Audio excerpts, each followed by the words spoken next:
Hello, everyone. Welcome to yet another episode of the Sustainability and Climate Podcast. My name is usually Oluwatobi Agbogun, and I'm the co-host of this podcast. And for the very first time, I am starting this podcast alone without Labake. Maybe this is the time for me to say the things I want to say without her being present. But Labake is joining us shortly. She's coming on this episode, guys, so don't worry. But yes, I hope everyone is doing well. I hope everyone is enjoying the summer, the winter, whatever part of the world that you're in. I hope everyone is having a great time. For us here in the UK yesterday, was the bank holiday, and so it was like the end of the summer uh, holiday where there was like carnival called the Nottingham Carnival yesterday. I saw pictures. I was not there, but I saw pictures, videos, and it looked beautiful. Big shout out to the organizers for doing this for many, many, many years, and so celebrating the Caribbean and the Black culture. And big shout out to everyone. But yes, on today's episode, we have a very interesting guest. I'll just go straight into it. I don't bore you guys without Labake being here, but I'm not saying that she's an interesting one, but you get what I mean. So on today's episode, we have Dr. Adam Reed. Dr. Adam Reed is the Chief Sustainability and External Affairs Officer at SUEZ Recycling and Recovery UK. Yes, Dr. Adam Reed will be joining us on the podcast. And to let you know that I'm not doing this alone, Labake will be welcoming and introducing Dr. Adam Reed to the episode. So sit back, relax, and enjoy this amazing episode with Dr. Adam Reed. Thank you. Welcome back to the Sustainability and Climate Podcast. As we said, we have the incredible Dr. Adam Reed with us. So, Dr. Reed, first question. Waste is often viewed as a downstream problem, but systemic thinking is a critical component in waste management, right? How is SUEZ UK working to reframe waste as a central piece of the sustainability agenda? Well, first of all, it's Adam, so let's get rid of the formalities. Only Okay. my mum calls me Dr. Adam Reed MBE these days. There's a question in that. Why does your mom call you Dr. Reed? she's proud of all those years of study. She knew it would come in handy. So let's have a think. I mean, I think you're right. I mean, systemic change is everything, because we live in a linear world, unfortunately, where people make stuff, they buy stuff, they discard stuff, and people like SUEZ in the UK, but other brands, of course, around the world, are tasked with the difficult job of trying to valorize it or trying to safely dispose of it so as to not have an impact on the environment. And ultimately, that's a broken system, because mixed materials of varying qualities and compactions and states of use are very hard to then segregate and treat and to add value to. So in a truly sustainable world, the linear model isn't right, and a circular or more circular model is the only approach. And if you're really going to get a circular model, then you design products that ultimately are recyclable, but preferably are refillable or reusable, or are never purchased in the first place, and that you hire them. Many people hire their home. They hire a TV, they hire a mobile phone. It's on that kind of 2-3 year lease model, and in that case, there's much less chance of products that are designed to be recirculated from ending up in a mixed pile, bin, bag, box, discarded over the side of a fence or whatever. Unfortunately, the public aren't always as obliging as we'd like, and then expecting miracles from people that do waste and resource management. So the work that we're doing with our customers in both the public municipal space and with our private sector customers is I don't want to use the word education, because I think that's terribly patronizing. Our job is partly to help them see there are alternatives. So we're involved in lots of collaborative research around refillables and reusables, helping showcase projects and products that are happening in major retail outlets, where you could take your packaging back and get your cereal and refill a container, for example. That's not really a waste management issue. It's not really something SUEZ should be leading, but we want to be part of it, because ultimately the entire system has to change, and therefore we have to be part of that change. Otherwise the system will change, and then we'll be told to solve whatever the problem is. We don't want another problem or a different problem. We want to know that the system's been designed in a way that there isn't a problem left over, but what's left over is a material stream that could be captured, or there's a material stream that could be composted or digested and add value to another system. So it's this idea of us influencing and working with the entire value chain, and therefore with our customers, so they can see where that future might go, and therefore how they could participate fully. So when I put sort of reuse and repair services together in Greater Manchester, and we've got a centralized facility that does that, the idea is not purely to give those things a second or third life, whether it be a bike or a washing machine. We're also helping upskill people in the community so that they can mend those items in the future. That creates a groundswell of attitudinal change, but we're also helping educate, I have used the word now, the general public, because they know the facility's there, they come and visit it, they want to see what's going on, and then they realize that maybe they could do something different. So we've got a multifaceted role, and none of it's about managing waste, unfortunately. It's all about changing the system, and therefore the materials that we handle, and therefore the services that we provide. That really makes sense. And you talked about the public. Now let's look at the public institutions and your stakeholders, right? And how is the organization partnering with the public institutions and the stakeholders to accelerate the transition to a circular economy, particularly when it comes to the behavioral change and the systemic impacts? So that's a good question. It's a big question. So I think you take sort of your municipalities, you take your your cities, your districts, your boroughs, depending on where you are in the world, but your municipal authorities, they've got a huge amount of opportunity and a huge amount of influence, because they are the procurers of major services. They provide the situation for me to build the infrastructure and solutions that we think are progressive and productive. So in Greater Manchester, a big municipal authority, several districts working together, collaborating on materials, that gives you a scale of opportunity as a company like SUEZ to go, well, we can invest in a reuse and recycling hub that's more than just the normal service, because we know we've got this much material,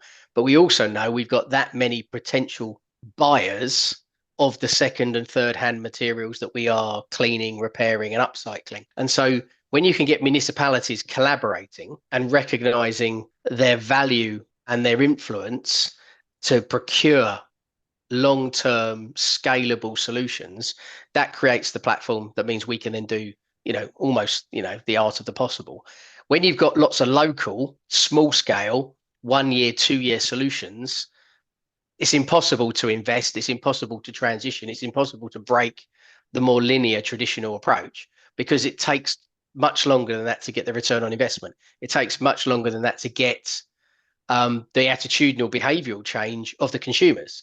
So you need a platform of partners who are willing and can see the same vision, which is a world without waste, or a more circular economy, or a more resource efficient economy. I think all of those are valid, because then we can work together on the messaging, we can work together on the infrastructure and the services that feed that infrastructure. Awesome.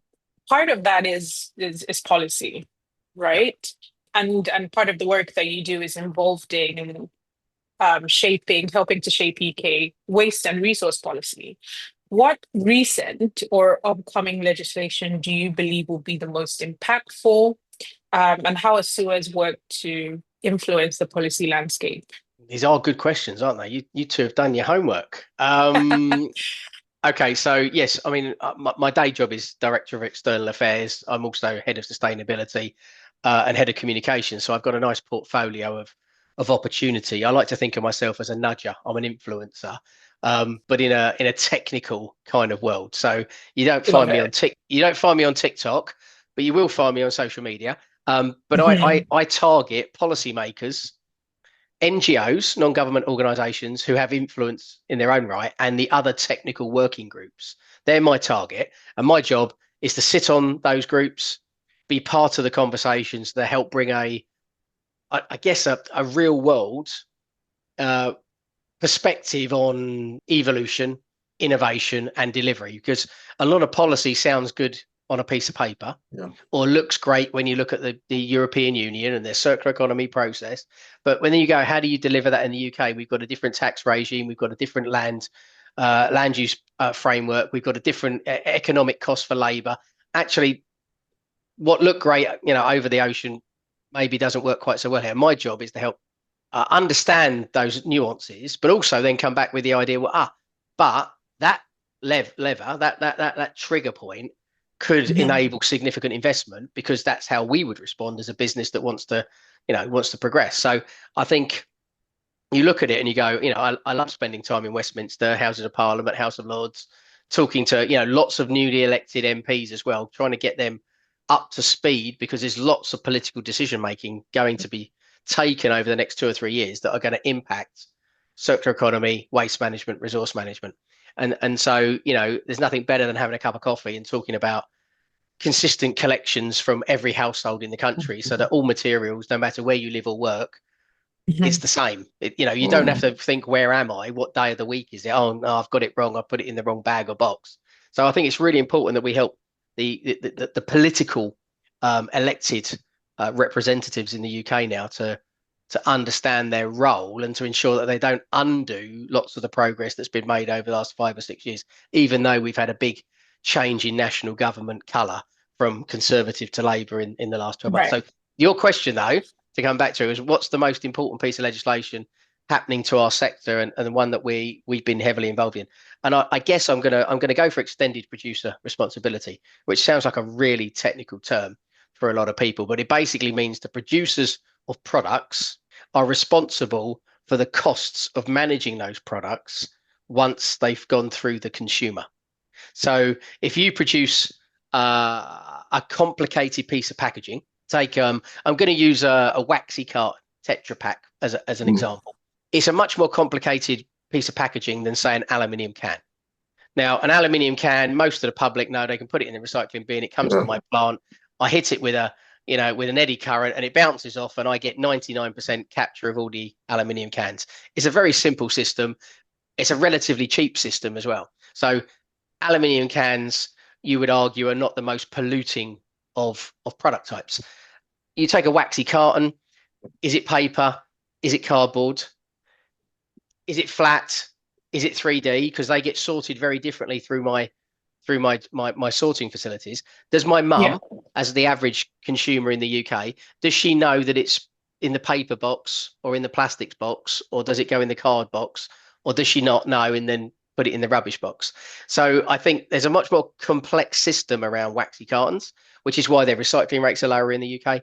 But it's also why, under EPR, extended producer responsibility, that brand would pay more, because that material takes more effort and has more leakage from our system. So EPR going forward should mean certain material streams become more prevalent in the UK, the ones that are easy to recycle. It should mean that local authorities that are collecting materials that are target, so aluminium, glass, paper, waxy cartons, plastics, will get their services paid for by the brands, by the manufacturers. They won't be paying based on the average cost of their properties or the number of households. It's being paid for by the brands, and that should flow through to companies like mine, who are then providing effective services to capture that material and to recycle it. So I think EPR is the big step change, in that it's going to fund good services. It's going to drive out the wrong packaging types, because they become more expensive. So my mum will be able to see a change in pricing, milk in a bottle versus milk in a carton. Yes, a carton might still be cheaper, but the relative price from last year to next year, she may well notice that one's become cheaper and one's become more expensive. And the question is why? Why? Because the recycling system wants one material more than another. And I think that's taken 7 years in the UK to get to a point where that policy is now not only live, but is being implemented across those materials. And that money, as of this year, is now flowing into local government to pay for their new services. So I think, I was there on day one when the policy was launched. I was in the minister's office, and we were talking about, the great hope that this would bring. I think it's taken a little bit longer than it should have done. There's been a lot of, ups and downs, lots of lobbying from other material streams. I was just going to ask that. But we've got to a point now where I think money's starting to flow. We all believe that the polluter should pay. And this is a very good example of, if your material ends up non-recycled, you should be paying more than the materials that are easy to recycle.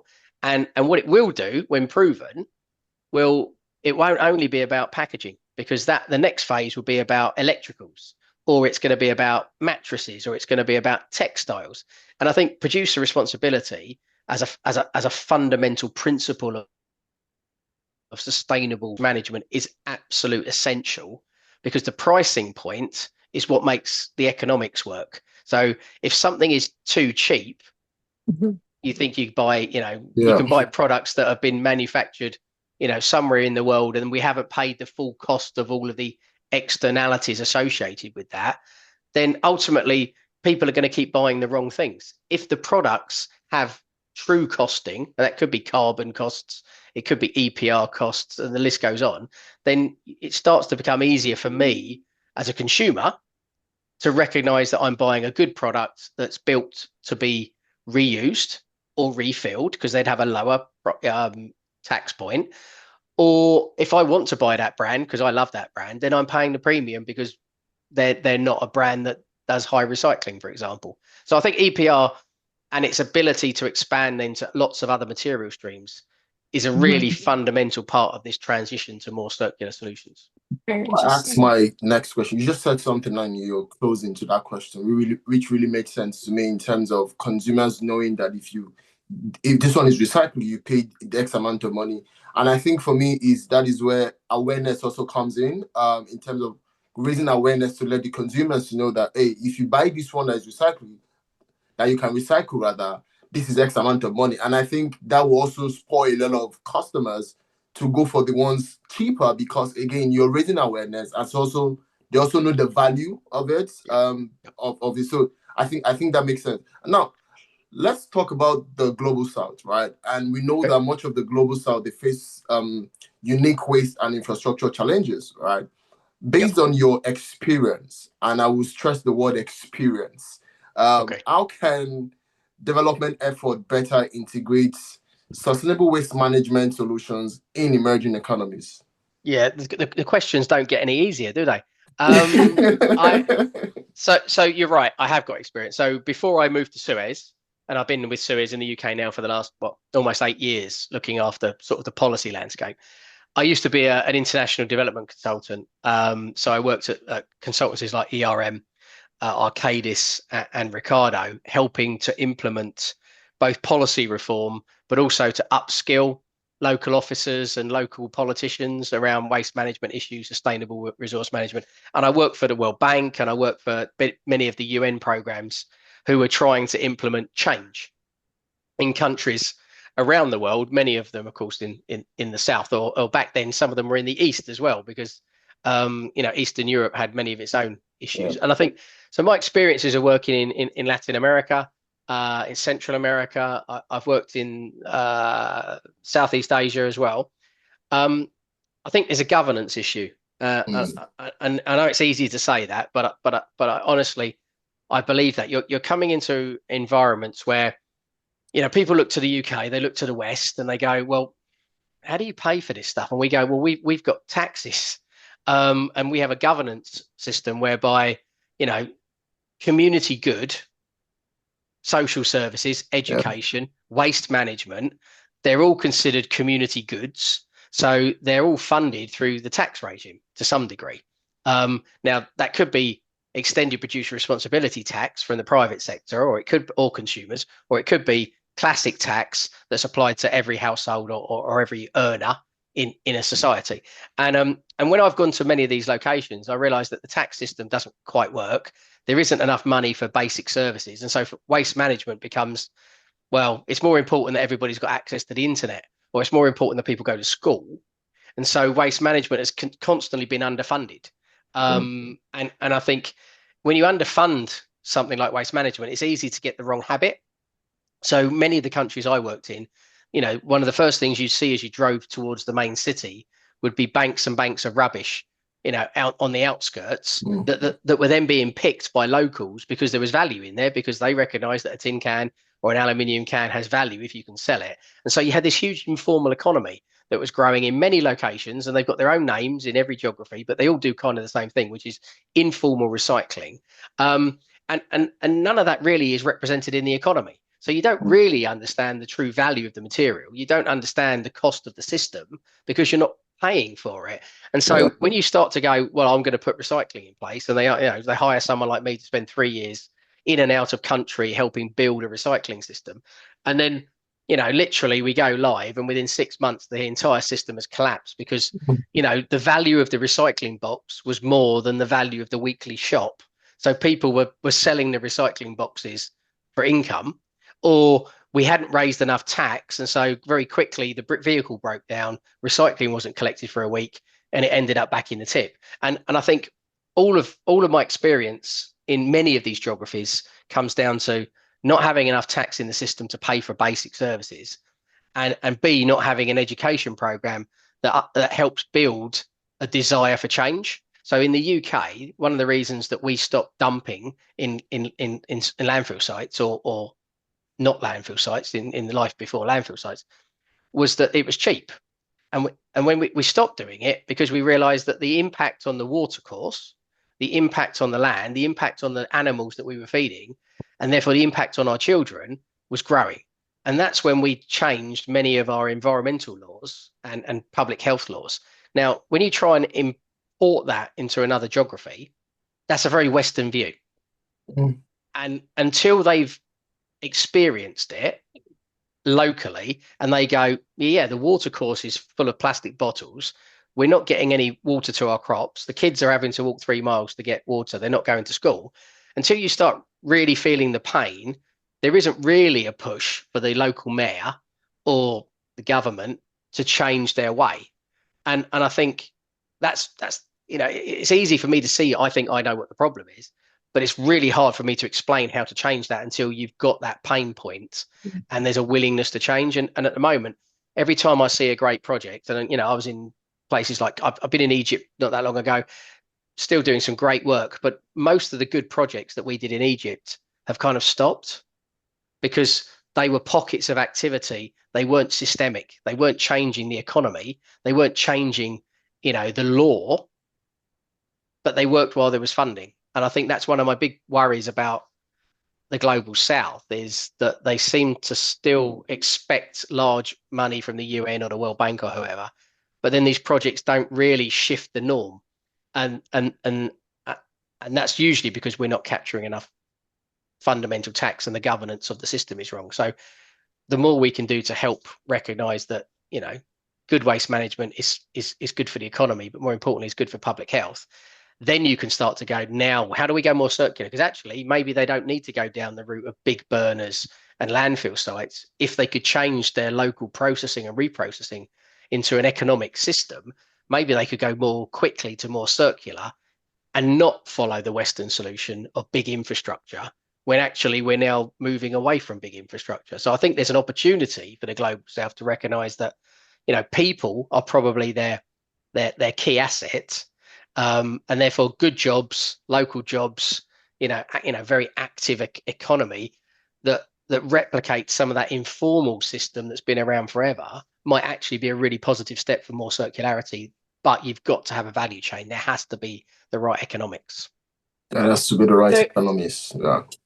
Yeah. So you also said something, people is a valuable asset. I think Yes. I strongly agree with you about governance being kind of one of the challenges. But I think, as somebody that lives in the Global South, I live in Lagos, Nigeria, waste management is a challenge that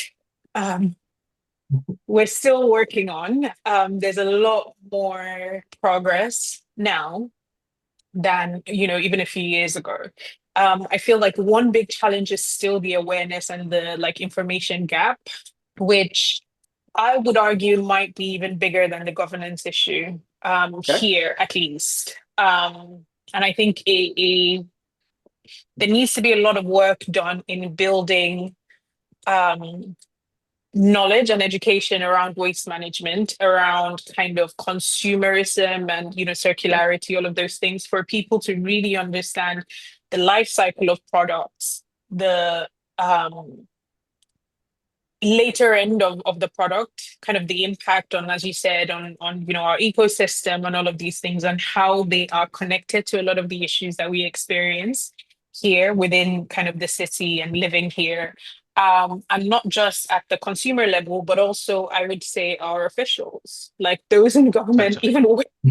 even where the money might be available for them to do it, I think they don't really understand and prioritize enough these issues. And I think it's also an education information gap, also a generational gap, is one of the big challenges that we have here around that as well. So, I yeah, I think mean, I think you're alluding. I mean, I get everything that you say, and having seen, I've not been to Lagos, but I wrote a paper you should. about waste management in Lagos because I was supervising a student that was based out there.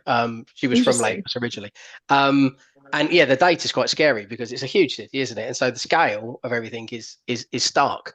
But I think Yeah. I think I think you're right. But I think what's interesting is that all of the problems that you've just mentioned as Lagos specific, I would say are absolutely the same in London.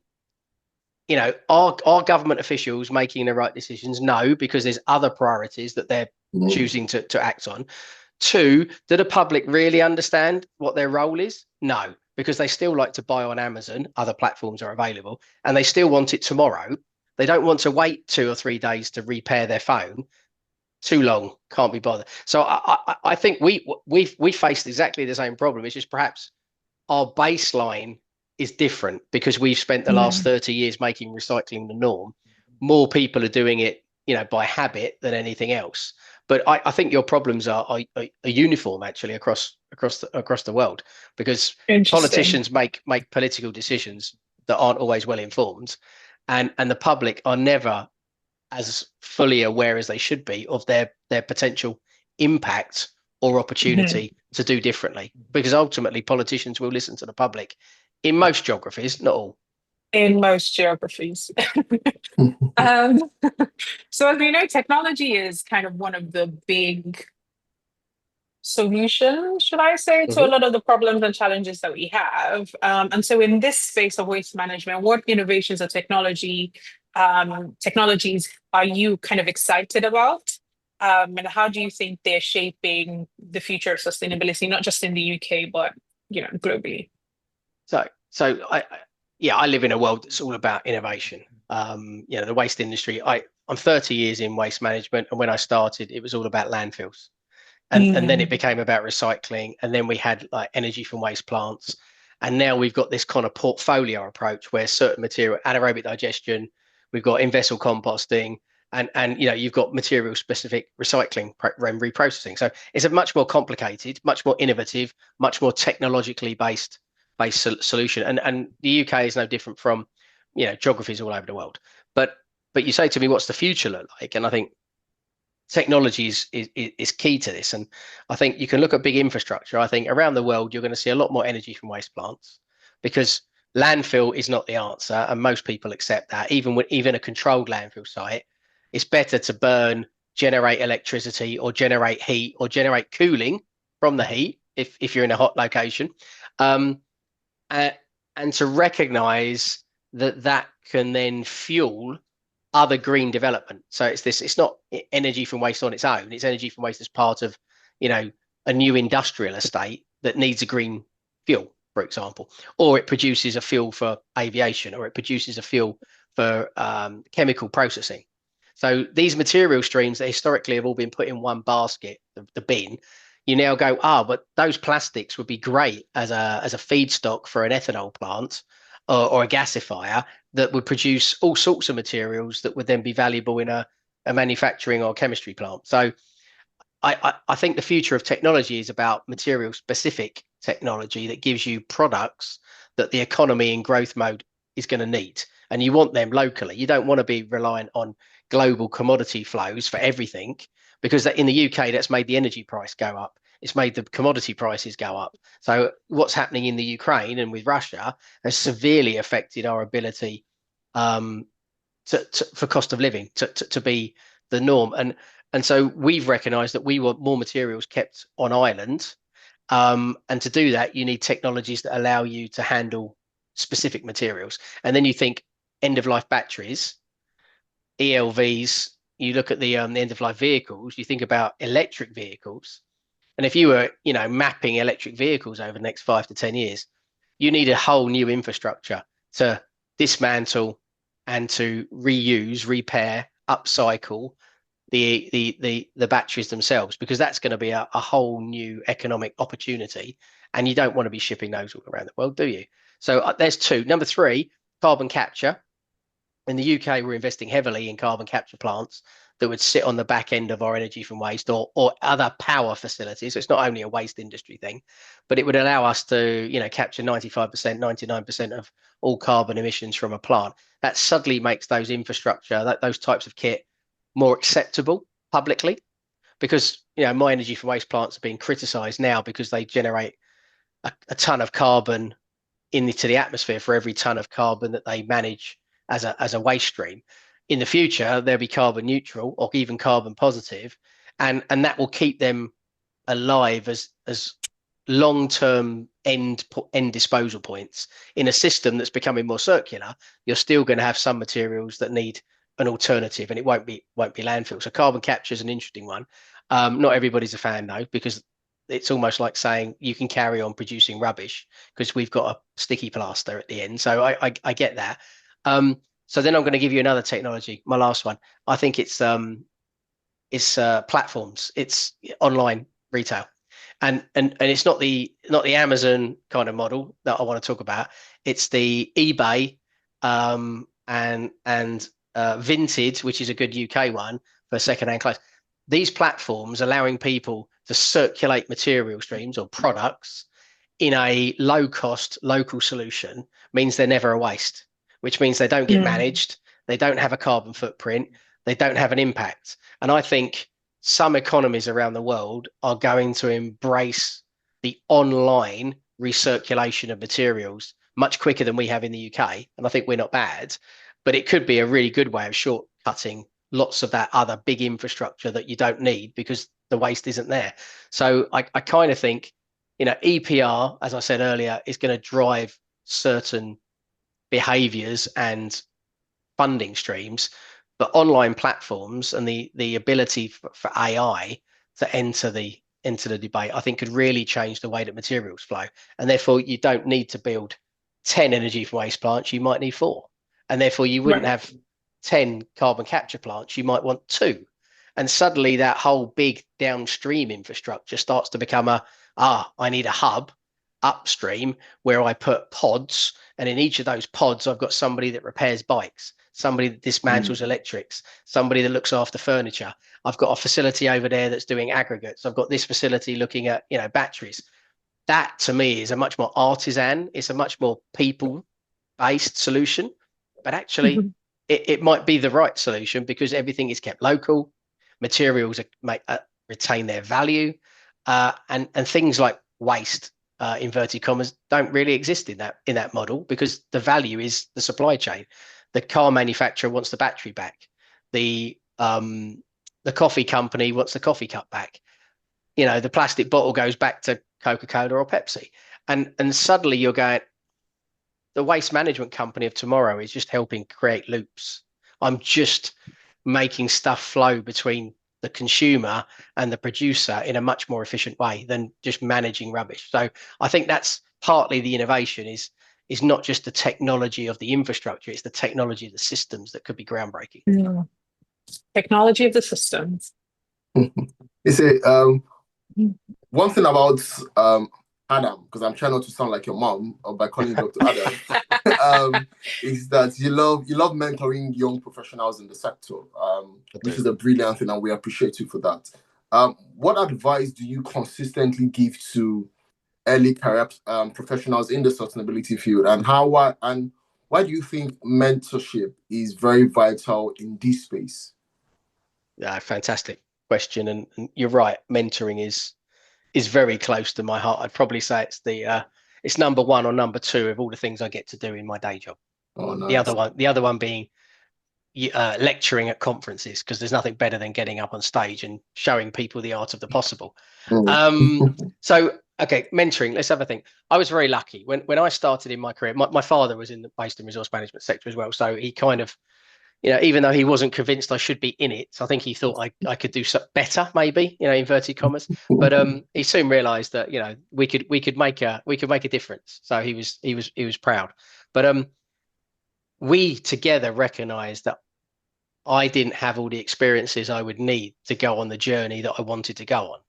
So he helped introduce me to people that had experience of landfill or had experience of working on industrial and commercial waste streams, because I'd grown up in a municipal local government kind of environment. So I was lucky. I got mentored quite early in a very informal setting, and it was really important, not only from a network, because these are people that have stayed with me for 30 years and are available on a phone, but because they opened my eyes to things that I might not have seen in the jobs that I was in.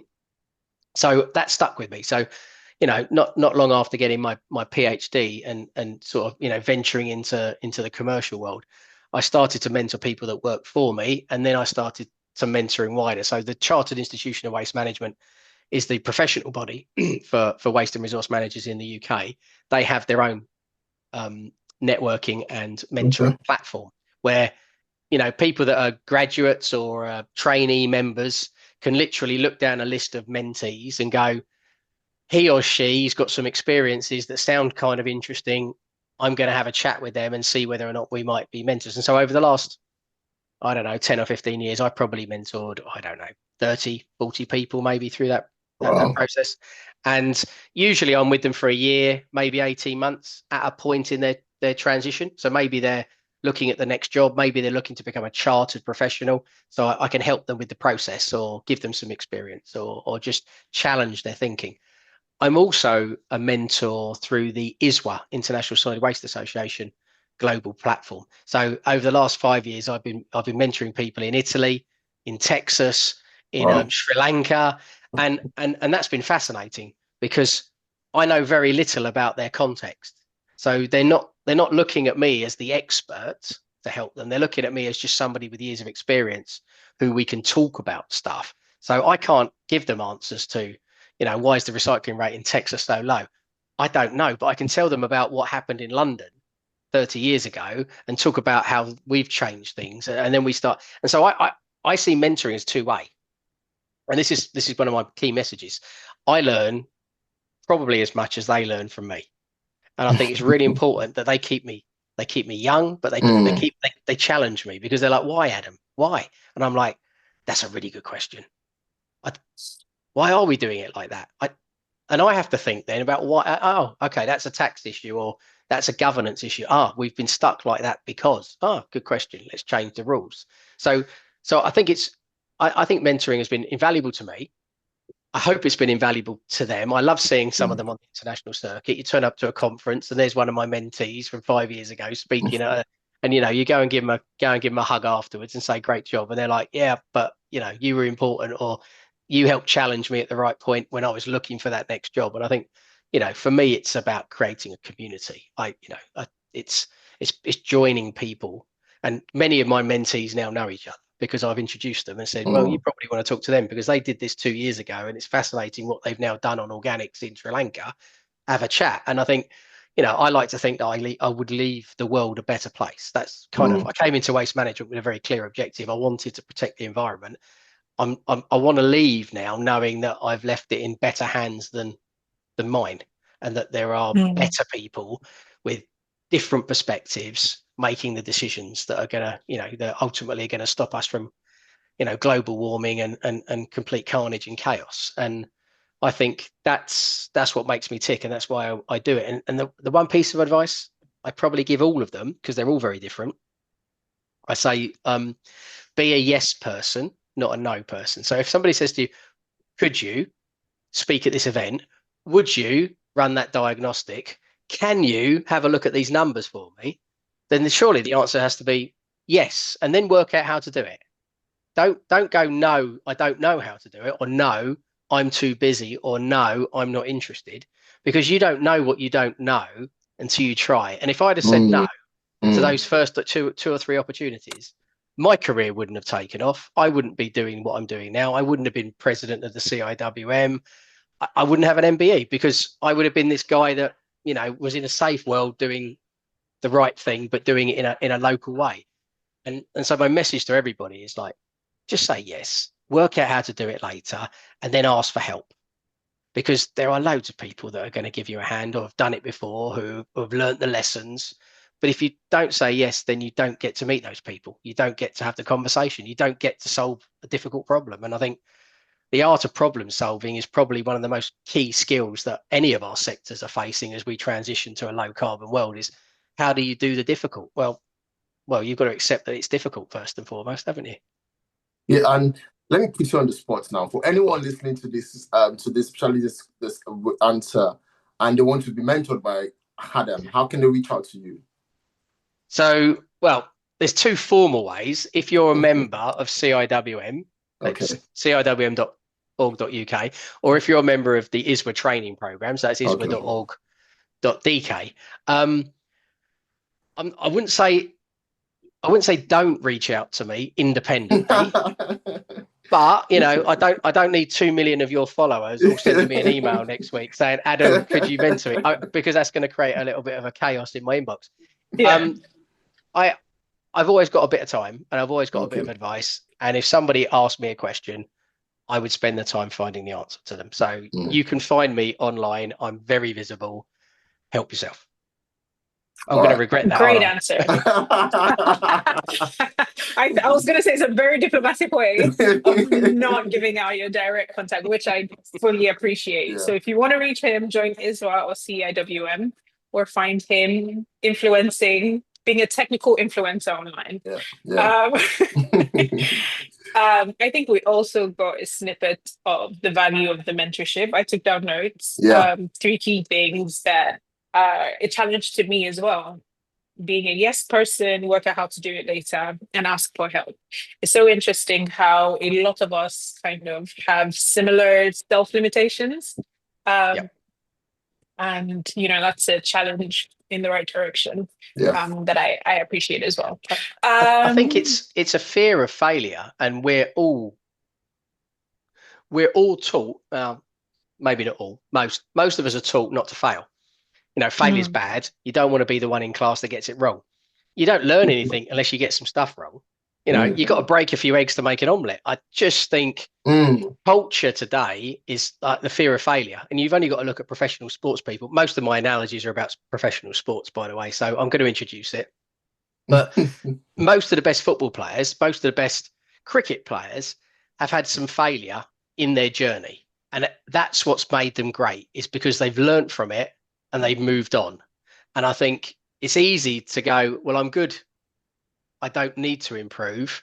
And then you never get to the top table. You never get to play for your country, or you haven't played for a professional team. I think sometimes you've got to get outside your comfort zone and accept that that's a learning opportunity. Yeah, very great point. A lot of people are taught not to fail, taught not to fall. When it should be the opposite. Fall, get up. Fail, try again. Awesome. We can go on down this line for a while. But what trends do you see emerging in international waste governance, and where should the global community be focusing their efforts? Wow. So the big topic right now globally is the plastics treaty. And I think it's one of the few topics that's got universal agreement by nation and by geography that it's an issue. Plastics in the ocean, plastics in the rivers, plastics on the beach, plastics in the hedgerow. I get it, because plastics are so prevalent everywhere in the world because they're light and they're durable. Therefore, they don't degrade quickly, and therefore they remain visible. I think it's laudable that we've been able to amass a global school of thought and momentum build around plastics. The UN has been key to that, and I think the plastics treaty is a really good example of what can be achieved, albeit there's now lots of lobbying and negotiating to be done because big brands have got involved and they're less supportive because their business model is at risk, and I understand that too. But I might argue that, albeit that's a great trend, collaboration, transparency, visibility, a common language, I think they're all really important when you're talking about any particular issue, and in this case it's plastics. But I might argue that the plastics issue isn't the big issue. Like it's an issue, and if we need to build momentum and we need to change the dial so that we don't, climate change isn't all about plastics, unfortunately. And I wonder whether if we needed a trend, if we needed, a new campaign, if we needed, a shift in emphasis, circular economy and changing consumption patterns would be far more impactful on global carbon footprint than dealing with the plastics. Because let's be honest, plastics are really important for getting medicines to difficult parts of the world. So we can't be anti-plastic. We're anti the wrong plastic in the wrong place. And that's a bit too nuanced for an anti-plastics campaign. So the plastics treaty becomes very complicated when you realize that it isn't one thing, is it? It's a lot of different materials being used in different ways. And that undermines the anti-plastics kind of argument. So I get it. And I also think it's kind of flawed from day one. Where I would like to see us going is, why are you buying this stuff? Consumption isn't. Yeah, I got to be honest. I grew up in, I'm a 1970s baby. My parents were part of that post-war economic boom in Europe that was all about buy. That Americanism of the West, when you built the economy by buying stuff, and it was designed to fail 2, 3, 4 years later because you needed to buy some more. And we've now created a culture that's all about buying. And unfortunately, when I go to the global south, or I go, away on travels, I still see this need to buy because it's a status thing. And my stage of my career, maybe my life, I've started to recognize that I like to buy the experience more than I need to buy the thing. So, holidays are important, but time with the family is more important than necessarily the destination. And I don't need to buy a gift to remind me of the place because I took a photo on my phone, which is now on the wall. And I think maybe I've just got to the point where I don't need to be carrying all this stuff around with me anymore. But I think there's a whole world out there, a growing population, that are still expecting to go through the consumption system. And that one for me is the one that needs the most momentum and the most effort, because it's difficult, because it's a bit anti-capitalism, it's a bit anti the West, it's a little bit anti-economic growth models from the last 50 years. But fundamentally, we have to change what we buy and how we consume. Otherwise, we run out of resources on planet Earth. So, we all have a responsibility to shift our behavior. That's an area that I think, the UN and the big global treaties should really be thinking about, is how does the global economic system shift better? Not necessarily plastic or not. I get told, well, get out of plastic, put it in an aluminium can. And then you remind people that that's all well and good because an aluminium can's 100% recyclable forever. But if we switched all of the plastic bottles into aluminium cans in the UK alone, I'd be digging up most of the Amazon rainforest to get to the bauxite to create the new aluminium. That's not the answer, is it? And of course it's not the answer, but people don't understand the full picture of the issue. So do I need that much water in plastic bottles is the real question, not should I replace plastic with aluminium? That's a different question. It's the wrong question. Wow. Great point. Yeah, this has been a very, very, very, I'll stress that, a very enlightening conversation. And I'm sure our listeners will find it very insightful. And as we come to... And look for you. Yeah. And look for you online. Look for me. I told you, I'm easy to find.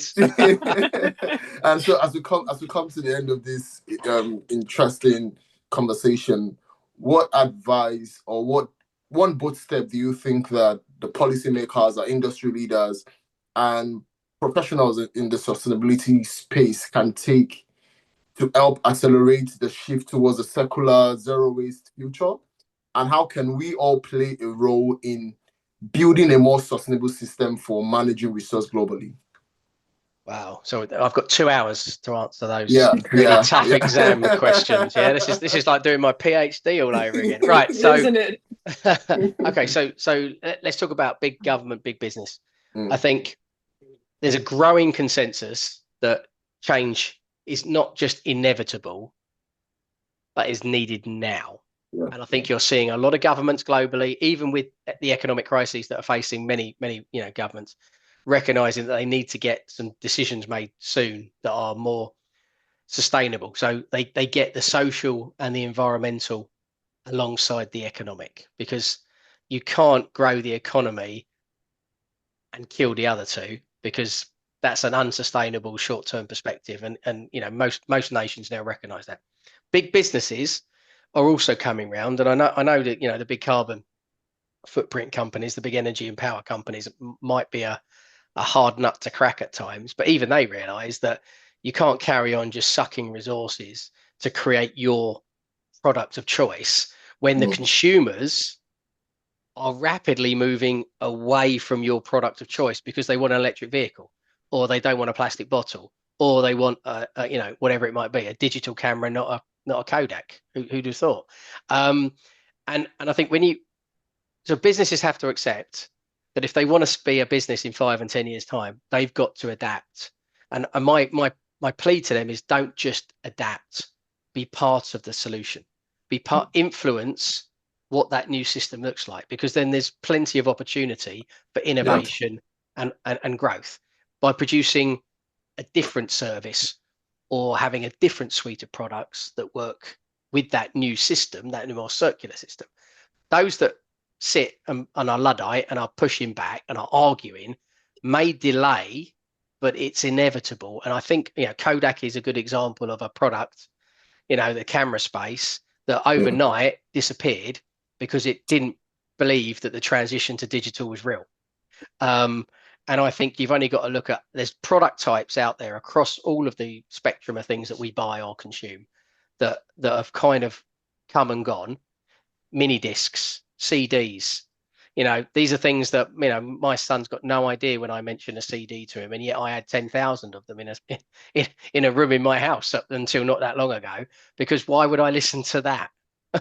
And I think therefore businesses have to recognize that transition, they should be part of it, help shape it, be part of the solution, because that's how they retain and grow their position. So that's a bit government, and that's a bit business. As for consumers and the real public, my mum, I think doesn't matter where you are in the world, you can still choose to buy this or that, or you can still choose to have that experience or buy the price. I think we have to encourage people to be true to themselves and to act on their principles. So if they are worried about their children and their children's children and the resources on planet Earth and the climate, then they have to start to make a few different decisions about what they do or don't do. Do you need that third car? Do you need a new phone every 2 years? Should I be buying water in plastic bottles? Should I be buying water in anything other than my refillable container? I mean, there's so many things you can choose to do. Should I fly on holiday or not?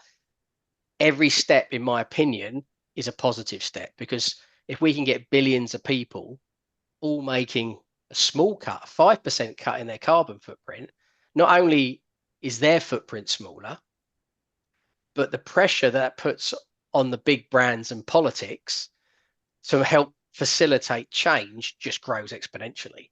And so it's very easy to put policy in place when you know that the public all want it, or that the public are willing to use it, or the public aren't going to vote you out next time round because they hate it, because they've already started to embrace whatever the more circular green activity might be. So I think we shouldn't underestimate our power as individuals, and this is why the campaigners, the activists, the NGOs are so powerful. I mean, more people in the UK probably know who Greta Thunberg is than 3 of our last 4 prime ministers, because they didn't hang around for very long and they didn't talk a good game, but she was very visible, making stuff happen and challenging the government. And I think it doesn't take a lot. One small step, 5% effort. If lots of people are doing the same, that's a sea change of activity. So I think we mustn't give up hope that we could all make the right decisions, and we can make those little steps that ultimately have a huge impact on the viability and the deliverability of these new circular solutions. Well, that was well put together under 2 hours. Thank you for that.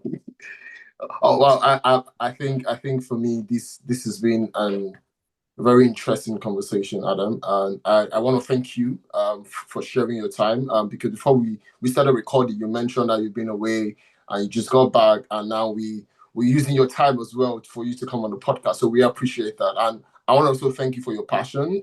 Because from the conversation, I can tell that you have a real passion for what you do, and your expertise today has definitely enlightened me and Labaki, and I'm sure to our listeners as well. And I think you've also reminded us that waste is not just a problem to be managed. It's a powerful lever for driving sustainability, innovation, and one that is also very important, which is global equity. And to our listeners around the world, I think for me, one takeaway that truly resonates is something you said, Adam, that if you don't know what you don't know until you try. And that's something I'm going to print and put behind me, that, hey, Toby, you don't know what you don't know until you try. And for me, I see that as a challenge. I see that as also an invitation for everyone to try, for everyone to get involved, ask those questions, push your organization, push your community, even yourself to do things differently. Because I see that the circular economy is not just a vision. I see it as a call to a bold action that we all need to take. And so wherever you are, whatever your role, whatever your organization, I want you to know this, that the shift towards a sustainable future needs your voice. It needs your ideas. It needs your courage. And I want us to keep learning. I want us to keep trying. And like I always say, one of my favorite words is, let's keep amplifying Ed voice. And not just for me to be selfish, I'll ask Slavaki if she has any closing words that she wants to say.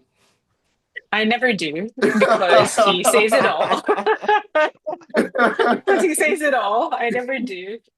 Just wanted to say a big thank you. It's been a really good episode, really insightful conversation, really thoughtful about waste management as well, which, as Toby said, a lot of people think of waste management as just, recycling and, landfills and all of those things. But this conversation, I think, has been really enlightening, not just for us, but I hope for our audience as well, about kind of the scale of what waste management is, and thinking about it from a consumer point of view. I have that written and circled on my notes here. Consumerism, right? Are we asking ourselves, so why do we need this? Why am I buying this? Because I saw an ad, or because I really need it? And how are our needs, how much of our needs are being dictated by kind of big businesses and all of those things. So great conversation. Thank you so much for coming on the podcast. We appreciate it. Absolute pleasure. Thank you for giving me the opportunity to talk to your network. And I hope, one person does one thing different, and, off we go. Yeah. All right. Thank you, guys. Thank and you. until next time, we'll Take have care. a wonderful time.